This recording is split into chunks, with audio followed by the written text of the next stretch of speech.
Muy bien. Quiero darle las bienvenidas a las personas que nos están visitando, tanto aquí en la ciudad del Doral, en Miami, y también las personas que están a través del internet y las personas que en el tiempo por venir estarán viendo esta enseñanza. Estamos en la mitad de una serie muy especial, una serie sobre la fe, y este ha sido un año en el que Dios nos ha dicho que su manifestación de Padre amoroso que sana iba a estar presente sobre cada una de las áreas de nuestra vida. Y pues definitivamente en este último tiempo Dios nos ha dado este énfasis sobre sanar nuestra fe, y creo que ha sido un momento muy especial el que vivimos en las semanas anteriores, y en este día creo que Dios va a hacer cosas muy especiales. Dios está sanando nuestra fe, Dios está llevándonos a que podamos crecer, que pueda ser fortalecida y que sepamos en dónde estamos parados, ¿verdad? Que sepamos verdaderamente en qué es lo que creemos. Y el día de hoy vamos a estar hablando sobre fundamentos. Diga conmigo, fundamentos. El escritor de la carta a los Hebreos nos habla de algunos fundamentos de la fe cristiana. Es como si en este día yo viniera a hablarle y a recordarle las vocales, y en algunos casos el abecedario, ¿verdad? Eso es lo fundamental, eso es lo primero. Si viniera a decirles que lo primero que vamos a aprender el día de hoy son las vocales, y después de eso los números del 1 al 10. Algunos de pronto se molestarían, dice, oye, qué pérdida de tiempo, ¿para qué asistí? ¿Para qué me invitaron en algo tan esencial? Pero de alguna manera el escritor a la carta de los Hebreos dice, ¿saben algo? No debemos dejar esto de lado. Sin embargo, si no pasamos, si nos quedamos allí, no vamos a madurar. Entonces, como estamos en este proceso de sanar nuestra fe, creo que se hace fundamental, se hace esencial que estemos claros en cuáles son los rudimentos, como algunas versiones de la Biblia los llama, o los fundamentos de nuestra fe, para que todos estemos allí pues en la misma sintonía. Quiero que me acompañe por favor a Hebreos capítulo 6, y vamos a estar leyendo el verso 1 y el verso 2. En el contexto que está sucediendo, les está hablando el escritor, ustedes deberían estar preparados para otro tipo de alimento. Ustedes deberían estar en capacidad de hacer otro tipo de cosas. Sin embargo, tengo que regresar a lo elemental. ¿Por qué razón? Porque ustedes no han crecido. Y entonces llega a la conclusión diciendo, debemos dejar a un lado ya estas cosas elementales para que entonces podamos crecer. Ese es el contexto que nos encontramos allí en Hebreos capítulo 6. Y entonces empieza en el versículo 1 diciendo, por eso, dejando a un lado las enseñanzas, ¿qué dice? Elementales. ¿Cuáles son las enseñanzas elementales tradicionalmente? Como les decía, A, E, I, O, U, ¿verdad? 1, 2, ya hasta el 10. Dice entonces, dejando a un lado las enseñanzas elementales acerca de Cristo, avancemos hacia la madurez. Es decir, que si no dejamos a un lado lo elemental, no vamos a poder madurar, no vamos a poder crecer, y por esa razón se llaman fundamentos, y por esa razón es tan importante que usted y yo tengamos una conclusión igual para que podamos crecer como iglesia. Y entonces dice, no volvamos a poner los fundamentos tales como el arrepentimiento de las obras que conducen a la muerte, la fe en Dios, la instrucción sobre los bautismos, la imposición de manos, la resurrección de los muertos y el juicio eterno. 6 puntos fundamentales que en teoría usted y yo deberíamos conocer totalmente. Esto pues debería ser como las vocales para nosotros. Entonces, debido a que vamos en este proceso de crecimiento, pues yo quiero simplemente hacer un pequeño repaso, ¿verdad? Y decir, ok, regresemos a las vocales, regresemos a los números del 1 al 10, para que entonces vayamos a la multiplicación, a la suma, a la resta, y a otras cosas que les gustaba tanto a algunos de ustedes, como las derivadas, y ¿sí, verdad? Algunos empezaron a reprender. De pronto Alex es el único que se pone feliz porque le gusta ese tipo de cosas. Así que vamos al primer punto. Solamente vamos a estudiar un par de cosas el día de hoy.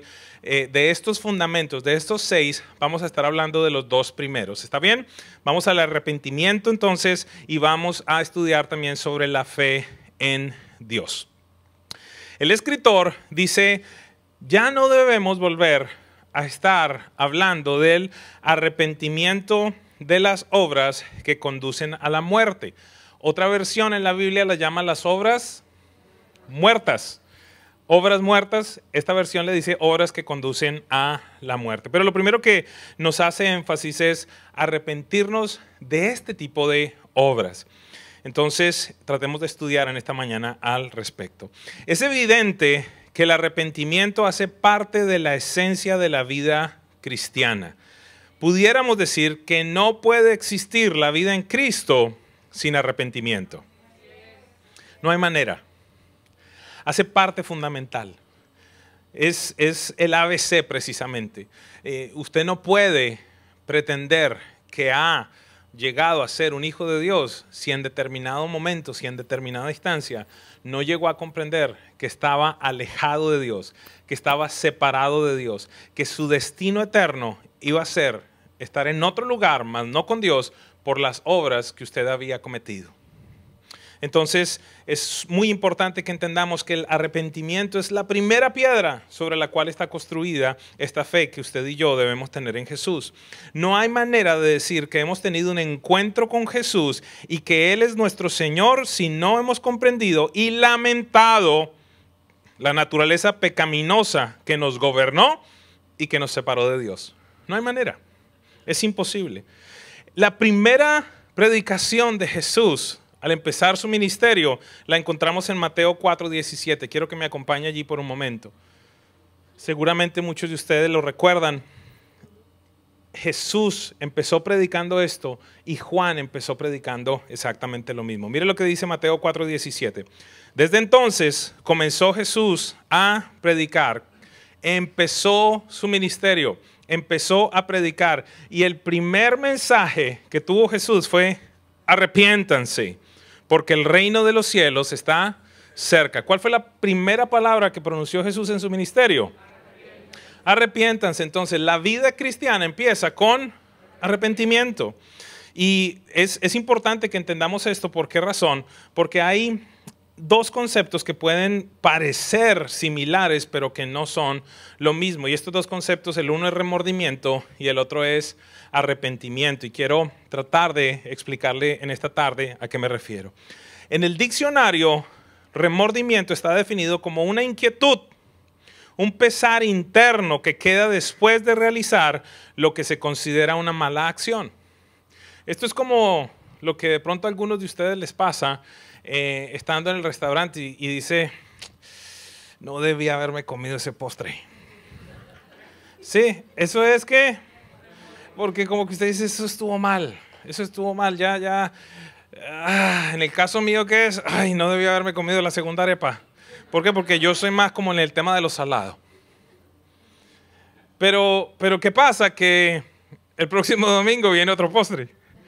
En 3 días está la empanada, ¿verdad? Entonces simplemente es un pesar, un remordimiento, una sensación de, ay, no debía haber hecho esto. Pero la Biblia no nos llama, o mejor, no pudiéramos decir esto, que Jesús empezó a predicar diciendo: tengan remordimiento porque el reino de los cielos se ha acercado. Alguien dígame algo, ¿verdad?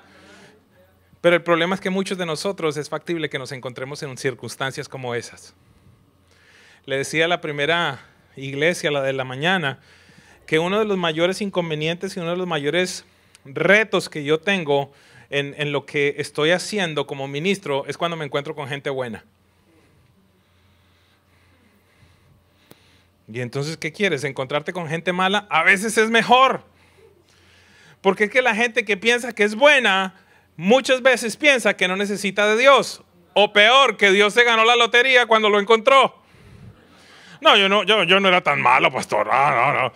Siempre me voy a acordar de un hombre que estaba evangelizando en la ciudad de Pereira y entonces le hago la pregunta clave, ¿no? Le digo: mira, una pregunta. Y si tú te mueres hoy, ¿para dónde te vas? Y el tipo inmediatamente me derechito para el infierno, yo he sido bien malo. Digo: qué bueno que se va para el infierno. Qué bueno que sabe cuál es su condición. Pero qué problema es cuando tú empiezas a hablarle a una persona y le haces, por ejemplo, esa pregunta y dicen: uy, no, al cielo, yo voy derechito al cielo. De verdad. ¿Y por qué? He sido buenísimo. ¿Comparado con quién? ¿Y cuál es el problema? Que la gente se empieza a comparar con Pablo Escobar, con Fidel, con Chávez, con ese tipo de gente. ¿Están listos para lo siguiente? ¿El problema cuál es? Que Dios te compara con Jesús. La pregunta entonces es, ¿qué tan bueno eres comparado con Jesús? El concepto de arrepentimiento entonces es muy diferente al concepto de remordimiento. Es más, Mateo 27:3 dice que Judas tuvo remordimiento por lo que hizo. Así que si no hemos tenido este encuentro con Dios y no hemos tenido esta experiencia del arrepentimiento, el espíritu de Judas está operando en esa persona. Arrepentimiento, ¿qué significa? Arrepentimiento es diga conmigo, cambio de dirección.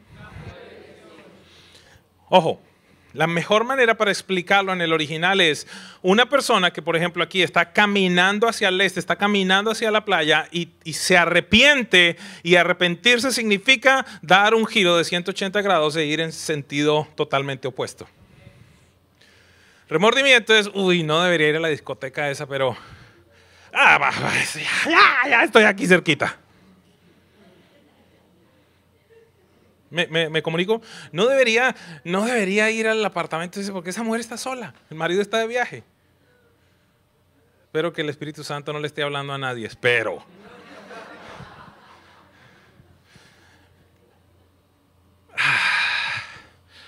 Pero bueno. Arrepentimiento, no. Escúcheme, arrepentimiento es un cambio de dirección. Escuche, que trae consigo también dolor, rechazo, repulsión. Quise poner una palabra más fuerte, repulsión, asco de lo que has realizado y un compromiso de hacer algo totalmente nuevo y opuesto. Eso es lo que significa arrepentimiento. Y la primera predicación de Jesús fue: arrepiéntanse. Entonces, nos dice, lo primero que tenemos que dejar a un lado es el arrepentimiento de las obras muertas. Les acabo de explicar qué significa arrepentimiento. Arrepentimiento entonces es parar e ir en sentido opuesto, contrario, entender lo que yo he hecho, repudiarlo y entonces tomar una decisión totalmente contraria. ¿Qué significa las obras que conducen a la muerte o las obras muertas? Los teólogos tienen dos interpretaciones al tratar de identificar estas obras muertas o las obras que conducen a la muerte. Y se las quiero plantear a ustedes. La primera interpretación que tienen es: debemos arrepentirnos de todo lo malo que hemos hecho antes de haber conocido a Jesús como nuestro Señor y como nuestro Salvador. Y algunos de nosotros podemos decir, sí, claro, yo hice eso. Pero es importante, se hace necesario que comprendamos en esta mañana que una mentira, primero se hace muy necesario aclarar que la Biblia no clasifica las mentiras por colores. ¿Me quedo callado o sigo? Es que fue una mentirita blanca, pastor. Viene de color. ¿Y cómo son las rojas? Cuéntame. ¿Y las verdes y las anaranjadas? No, la Biblia lo llama ¿cómo? Mentira. Una mentira te descalifica de estar con Dios. ¿Hay mentirosos en este lugar? Mire, sí está repleto, ninguno levantó la mano. Viene en nuestra naturaleza, viene de fábrica. Yo tengo una niña de 5 años y ya tiene su listado. Imagínate tú que tienes 40, 50, 60, 70 y sigo por allí. Claro, la reunión de este fin de semana es para los de 20 a 30, no los de 20 más 30. Que no vengan acá los de 50 diciendo, no, es para los jóvenes adultos. Todos somos pecadores. Un solo pecado nos descalifica. Y entonces, ¿por qué es importante que entendamos esto? Porque se hace necesario que en momentos de nuestra vida recordemos que todo ha sido por la gracia de Dios. Dile al de lado, no eres tan bueno como crees.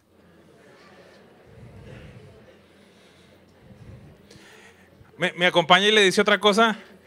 Dígale lo siguiente, y menos en tu ropa de domingo.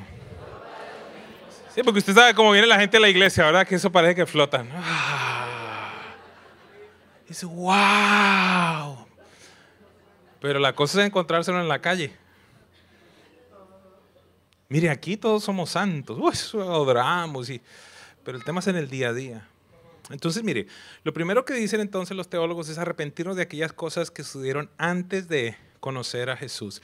Y quizás es sencillo, pero quiero ahondar en el hecho de que no te consideres tan bueno. Es como que, no, a Jesús no le costó tanto lavar mis pecados. Un shotcito como los de tequila que me tomó el fin de semana. Exactamente. La sangre entera, toda la sangre de Jesús se necesitó para lavar tus pecados y los míos. Pero hay una segunda aproximación. Y esa segunda aproximación que tienen los teólogos es muy interesante también y particularmente me inclino más hacia esa. ¿Y cuál es? Tiene que ver con el arrepentirse, escúcheme con mucha atención, de todas las cosas buenas que tú has hecho después de haber recibido a Jesús como Señor y Salvador, que las utilizas como un medio para la salvación en lugar de un efecto de la salvación. Nadie me pidió repetir, pero voy a repetir. Ella me dijo, ok. Obras muertas, entonces, ¿qué es? El arrepentirnos de las cosas buenas. Ojo, porque acá es donde se pone complicado. De las cosas buenas que hemos hecho después de haber recibido a Jesús como Señor y Salvador, que las hacemos como un medio para la salvación en lugar de un efecto o una consecuencia de la salvación. Ojo, ¿por qué razón? Porque acabamos de cantar, tú eres digno y nadie va a robar tu gloria. ¿Qué significa esa canción? ¿Qué dice dentro de muchas otras cosas? Es por ti y solo por ti y solo por ti que yo soy salvo.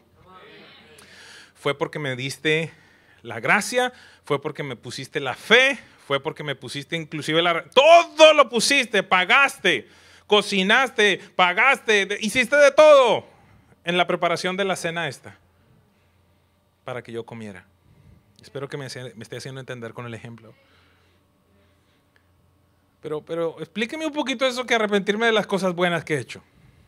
Bueno, es factible que sea mucho más sencillo de identificar, sobre todo en algunas de las cosas que se practican en la religión tradicional.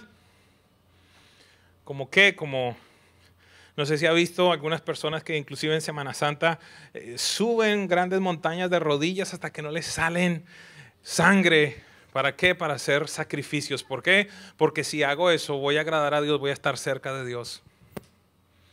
O las personas que tienen que cumplir ciertas penitencias. O las personas que tienen que hacer X número de rezos para entonces hacer y acercarme a Dios. Porque se hace vital que yo haga cosas para estar en paz con Dios, porque lo que hizo Jesús no fue suficiente. Pero ¿qué pudiéramos decir de la iglesia cristiana? Exactamente lo mismo. Ojo, estas cosas que te voy a mencionar a continuación, la clave fundamental está en la definición que le di. Obras que se hacen, obras buenas que se hacen como un medio para la salvación en lugar de una consecuencia de la salvación.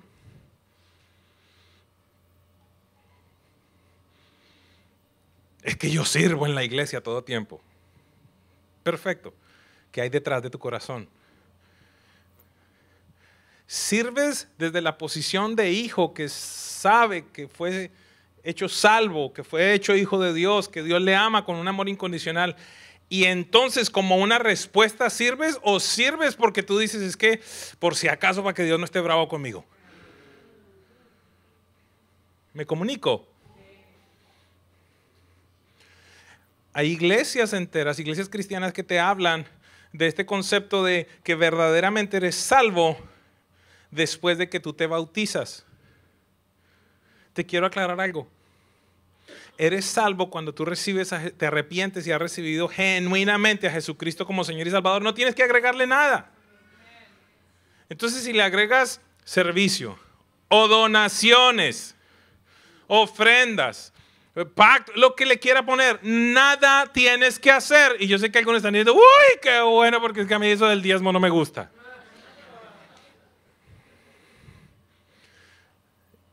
Te lo tengo que predicar tal como es. Si ofrendas, si diezmas, o si no lo haces, el amor de Dios hacia ti no cambia. No cambia. Y yo sé que algunos de verdad están diciendo,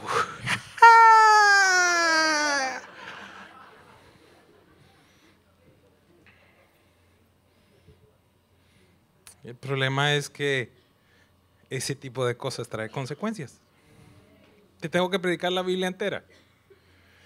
Te tengo que predicar que todo es por gracia. Mire, uno de los mejores libros que he leído en este ámbito se llama El despertar de la gracia. Y hubo una frase que me incomodó años atrás. ¿Por qué? Porque el escritor dice, si usted predica bien la gracia de Dios, va a causar que la gente peque.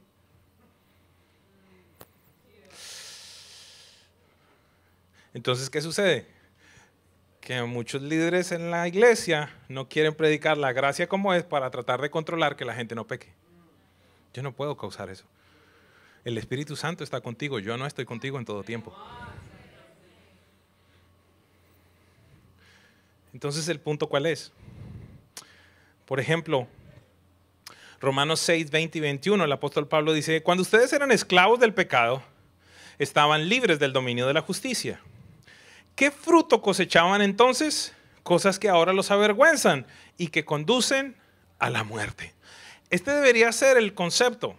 Es decir, ¿sabes qué? Es que yo verdaderamente lo que yo era antes. Dice acá, lo que ustedes hacían antes, ¿qué es lo que causa? Los avergüenzan de cómo eran. Y eso lo llevaban ¿a dónde? A la muerte.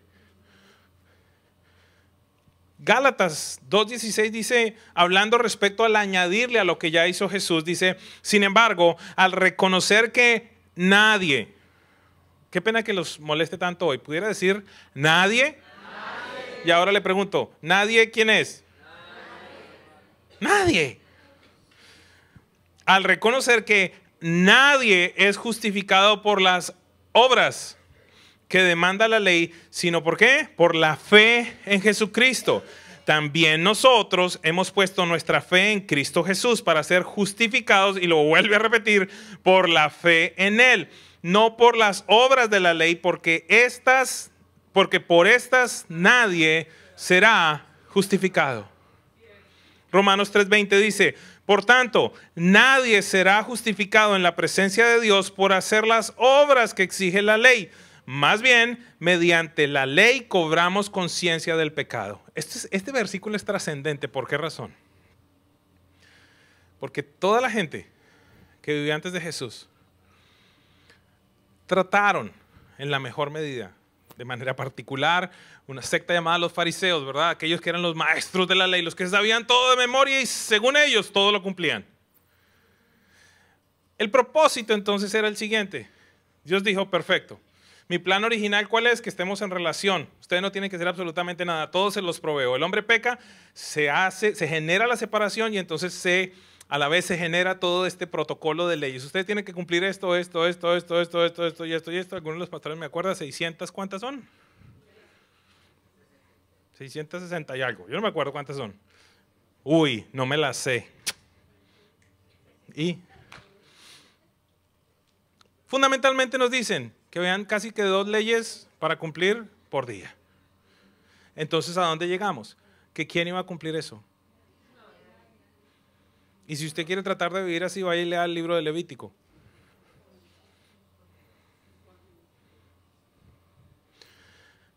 ¿Cuál era el propósito entonces de que Dios pusiera algo que nadie podía cumplir? ¿El corazón de un Dios malo?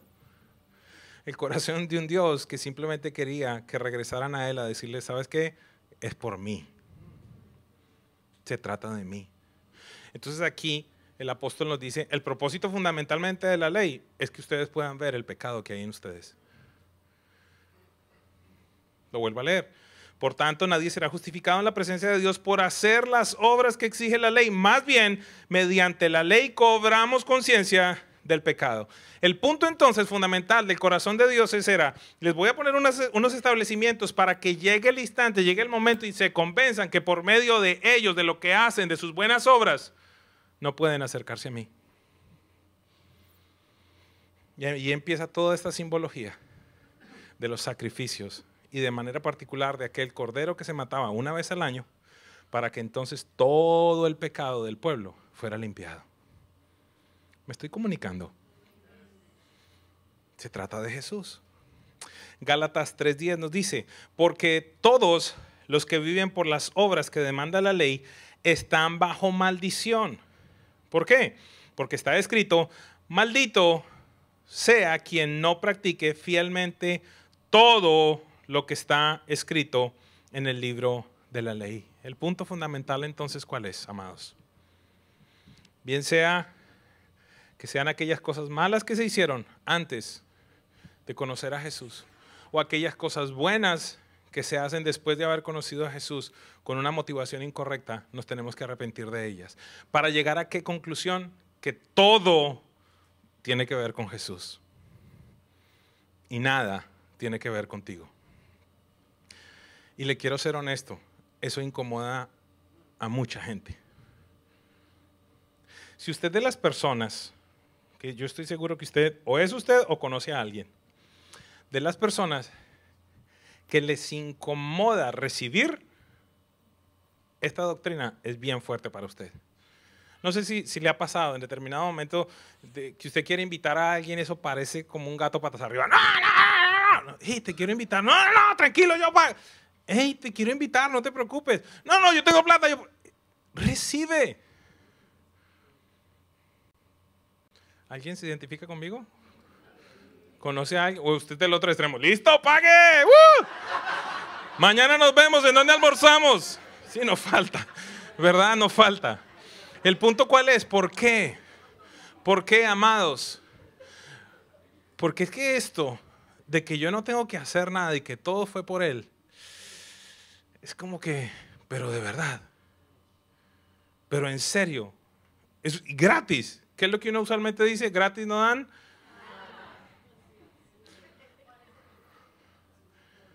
Linda, no, pues no linda esa declaración, sino que me acuerdes de eso. ¿Dónde estará el gato encerrado? ¿Sí?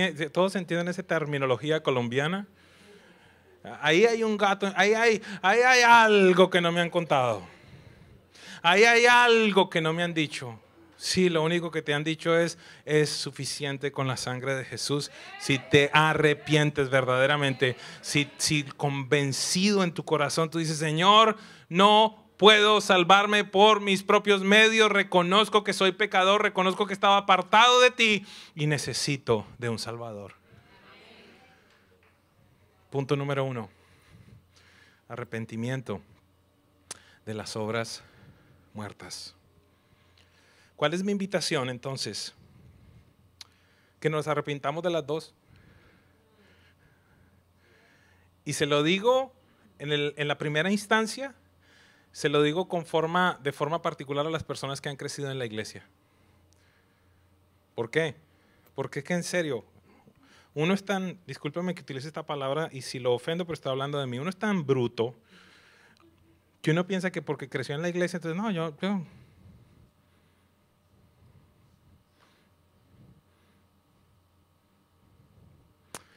vamos a ser gráficos.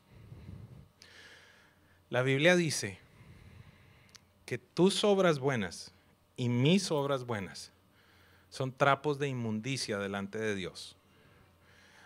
Entonces alguien puede decir, ¿y qué significa un trapo de inmundicia? Ahí es donde vamos a hacer gráficos. Un trapo de inmundicia en la Biblia es el trapo que utilizaban las mujeres durante el periodo de menstruación. ¿Qué significa eso? Un trapo de inmundicia, una obra buena delante del Dios santo es como una toalla higiénica usada.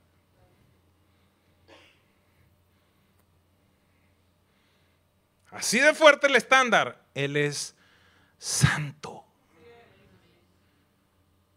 Él es santo. Entonces, de manera especial, aquellos que llevamos mucho tiempo en la iglesia, necesitamos arrepentirnos de eso, que nos creemos muy buenos. Se nos olvida la cruz. Y dos, que indagues en tu corazón por qué razón haces las obras buenas. Porque las tenemos que hacer, ya se lo dije, no como un medio para salvación, sino como una consecuencia de la salvación. Punto número 2, la fe en Dios. De la misma manera como hemos conocido que Batman está siempre ¿con quién? Con Robin, ¿verdad? Y el llanero solitario con... Ahí se reconocen los que son más viejitos. Una pregunta, ¿quién no conoce el llanero solitario? Santo Dios, no levanten mucho las manos porque entonces me voy a sentir viejo. Ok. ¿Con quién andaba el llanero solitario? Con Toro, ¿verdad? No, si voy al Quijote. ¿Y el Quijote con quién andaba? Qué culta es esta iglesia. O mis amados hermanos cubanos pudieran decir que el arroz con los... Revelación del cielo, ¿verdad? O el café con leche, ¿verdad? O el ron con... ¡Oh! ¡Ah! Algunos saltaron ayer. ¡Coca-Cola!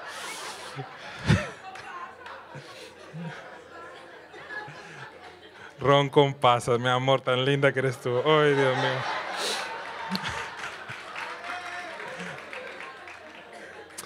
En la palabra de Dios vamos a encontrar dos compañeros inseparables también. Y estos compañeros inseparables es el arrepentimiento y la fe. Son inseparables. El arrepentimiento y la fe se tienen que encontrar para que el ser humano pueda recibir salvación en Dios. Un ejemplo perfecto lo encontramos en Marcos 1:15. Dice lo siguiente: se ha cumplido el tiempo, decía, el reino de Dios está cerca, arrepiéntanse y crean en las buenas nuevas. El apóstol Pablo resume toda su predicación, resume todo su ministerio, resume su mensaje en Hechos 20:21 diciendo: he tenido un solo mensaje para los judíos y para los griegos por igual. A esto me he dedicado. Si quieren que les cuente en qué se fundamenta, cómo se resume mi predicación, es esto: la necesidad de arrepentirse del pecado, de volver a Dios y de tener fe en nuestro Señor Jesucristo. Batman y Robin.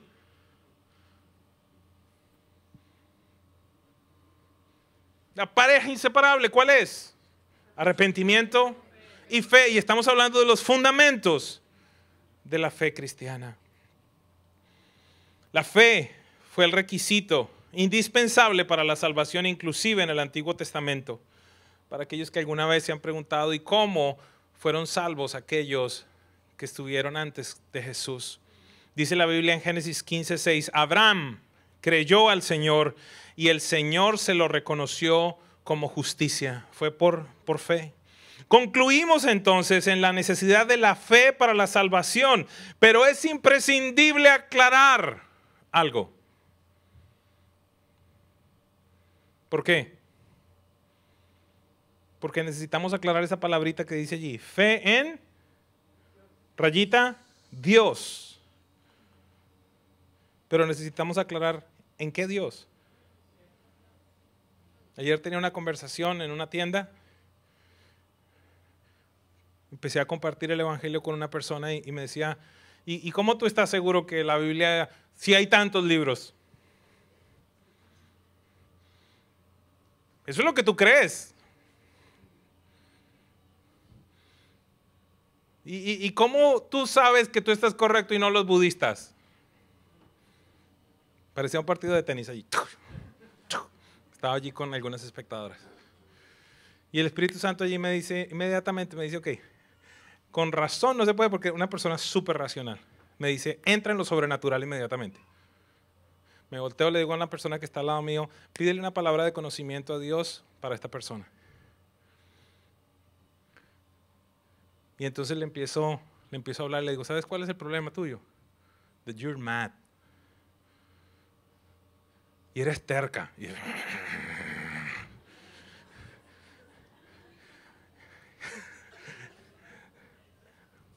Pero entonces la tensión cambió, porque ella sabía que estaba en ira y que era terca. La persona que estaba conmigo me dice algo respecto a relationships, respecto a las relaciones interpersonales, y le digo, ¿y sabes cuál es tu mayor problema? Que estás brava con tu papá. Me dice, ¿y a ti quién te dijo eso? ¿Tu creador? Y por esa razón es que no soportas a los hombres. Y empieza el Señor a darme palabra de conocimiento respecto a esta muchacha. Y de brava salió a tener un rostro que mi esposa lo describió de una manera perfecta. Un rostro de, yo quisiera irme con ustedes. Entonces, esto es lo que encontramos en la calle. ¿Y cómo tú sabes que es Jesús? ¿Y cómo tú sabes que es la Biblia? Ah, no, yo creo en Dios, se los he hablado, ¿verdad? Es que yo soy espiritual. ¿Espiritual qué significa espiritual? Ella me decía, yo creo en todo. Yo creo que todas las religiones son buenas. Creo en todo lo que todas las religiones creen. Pero tengo un problema. Que la Biblia dice que hay un solo mediador. Que hay un solo Dios. Y entonces, papá fue tan lindo que fue a revelar cosas que solamente ella conoce y él. Ayer me sentía como en esa conversación de Jesús con la samaritana, en la cual Jesús le dice, anda y ve y trae a tu marido. No tengo marido.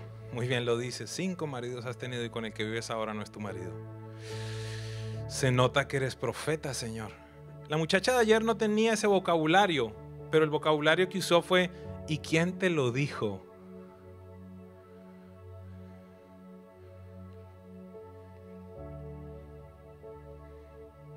Por esa razón, iglesia, el segundo fundamento de la fe es creer en Dios. Pero Hechos 4, 11 y 12 dice, Jesucristo es la piedra que desecharon ustedes constructores y que ha llegado a ser la piedra angular, hablándole Pedro a los judíos. Verso 12. Este debería ser un verso que usted se lo memoriza, lo conoce y que hace parte de todo lo que usted cree. De hecho, en ningún otro hay salvación, porque no hay bajo el cielo otro nombre dado a los hombres mediante el cual podamos ser salvos. Jesús, el autor y el consumador de la fe, o como lo llama el libro de Hebreos, la expresión exacta de la naturaleza del Padre. Por esa razón Jesús le pudo decir a Felipe, cuando Felipe dice, Señor, muéstranos al Padre, y él le dice, Felipe, tanto tiempo he estado con ustedes y me están pidiendo que les muestre al Padre. Yo y el Padre somos uno. El que me ha visto a mí, ha visto al Padre.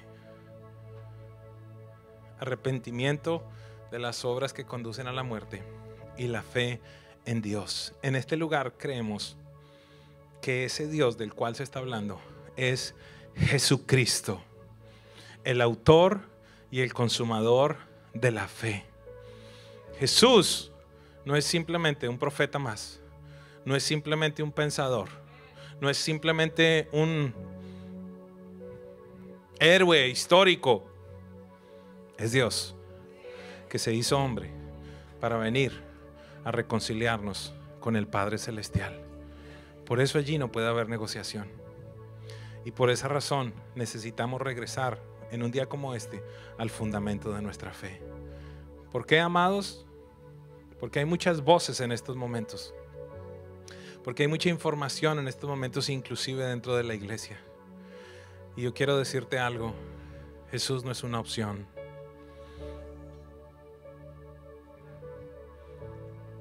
Él es el único camino.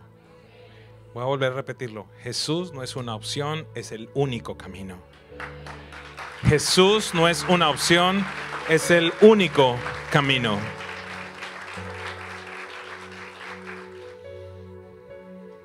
La última pregunta no fue la última, pero de las últimas que le hice a esta chica, le dije, yo tengo un problema con esto que estamos hablando. Que si tú estás bien y yo estoy mal, pues no tenemos problema porque nada existe después, o cualquier cosa que yo crea me va a llevar a Dios. Pero la pregunta es, ¿y qué pasa si yo estoy bien y tú estás mal? Me estoy comunicando. ¿Qué te da la garantía? Me decía, para creer en eso. Le dije, lo vengo practicando 46 años y funciona. Es mi vida, es la realidad. ¿Cuál es tu vida y cuál es tu realidad? Quiero invitarte a que, si eres nuevo en la fe, si tienes meses, si tienes años, si tienes décadas, en esta tarde regresemos al fundamento, regresemos a Él, regresemos a entender que todo proviene de Él, que todo nació en Él, que nos mantenemos en Él. Dice la Biblia que el universo entero se mantiene por la palabra del poder de Jesús. ¿Pudieras estar en pie por un momento, por favor? En tanto estaba el pastor predicando, mi corazón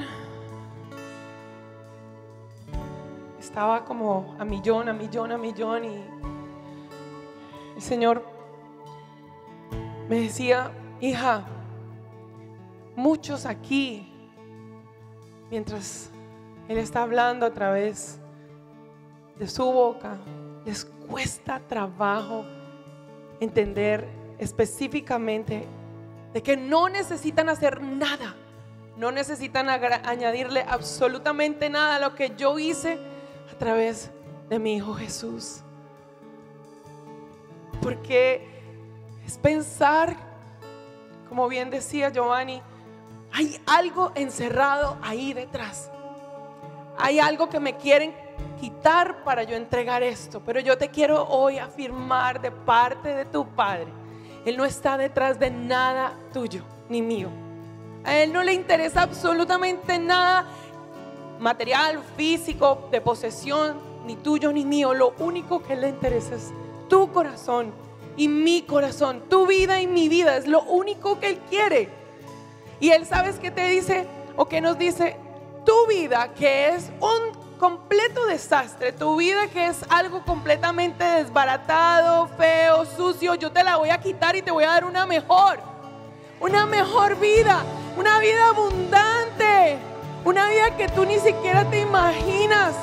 Es una vida perfecta, es una vida donde yo no me estoy preocupando ni estoy viendo lo feo que hiciste, lo mal que te portaste, todas las cochinadas que hicimos antes de llegar a Él. Porque todos aquí tenemos pasado, todos tenemos maletas encima, todos venimos con dolores, con tristezas, con luchas, con crisis. Pero quiero decirte algo: Él no está mirando eso. Él no está mirando absolutamente nada de eso. Él lo único que mira es tu corazón y mi corazón, y Él lo quiere por completo. Él quiere por completo. Pero la pregunta es: ¿tú le vas a entregar a Él tu corazón así como esté, en pedacitos, desbaratado? ¿O te vas a quedar con Él porque crees que es lo mejor que hay? ¿En quién estás poniendo esa confianza? ¿Vas a seguir caminando o vamos a seguir caminando en dirección a la muerte total? ¿O vamos a darle completamente la espalda y vamos a decirle a Él: ¿sabes qué? Yo voy a confiar en ti, yo voy a creer en ti y voy a caminar por fe en esto, y me voy a ir de frente a ti, y nunca se me va a olvidar el sacrificio tuyo, Jesús. Toda la sangre tú la derramaste por mí, por esta humanidad que tanto necesita. Yo quisiera que ustedes pudieran ver la cara de esta niña ayer.